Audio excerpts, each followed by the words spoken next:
जगतसिंहपुर जिले में चार विधानसभा क्षेत्र और गोटे लोकसभा की आज प्रथम राउंड भोट गणना सरी से प्रथम राउंड तीर्तोल सीट्रे रमाकांत भोई जी बीजेडी प्रार्थी अच्छा सी 5178 खंड भोट पाई बेले राजकिशोर बेहेरा जी बीजेपी प्रार्थी अच्छा सी 3679 खंड भोट पाई और हिमांशु मल्लिक जी कांग्रेस प्रार्थी अच्छा सी 1528 खंड भोट पाई एथिरे 1499 खंड भोट्रे बीजेडी प्रार्थी रमाकांत भोई आगुआ रही अच्छा से भाव देखा गले बालिकुदा निर्वाचन मंडली में शारदा जेना जी बीजेडी प्रार्थी अच्छा सी पाई 5021 खंड भोट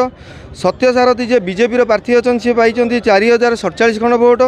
एवं नलिनी स्वाई जी कांग्रेस प्रार्थी होती सी पाई 1876 खंड भोट एवं से भाव जगतसिंहपुर विधानसभा क्षेत्र देखा गले जी बीजेपी प्रार्थी अच्छा अमरेंद्र दास सी पाई 5111 खंड भोट बीजेडी प्रार्थी अच्छा प्रशांत मुदुली सी पाई 3484 खंड भोट कांग्रेस प्रतिभा मल्लिक से पाई 171 खंड भोट एथिरे बीजेपी 1627 खंड भोट्रे आगुआ रही से भाव में पारादीप निर्वाचन मंडली कथा कह गले बीजेपी प्रार्थी संपद स्वाई पाई 3923 खंड भोट बीजेडी प्रार्थी पाई 3435 खंड भोट एवं कांग्रेस प्रार्थी पाई 460 खंड भोट एथिरे बीजेपी प्रार्थी संपद स्वाई 520 खंड भोट्रे आगुआ अच्छा। जगतसिंहपुर उमाकांत पात्र रिपोर्ट खबर ओडिशा।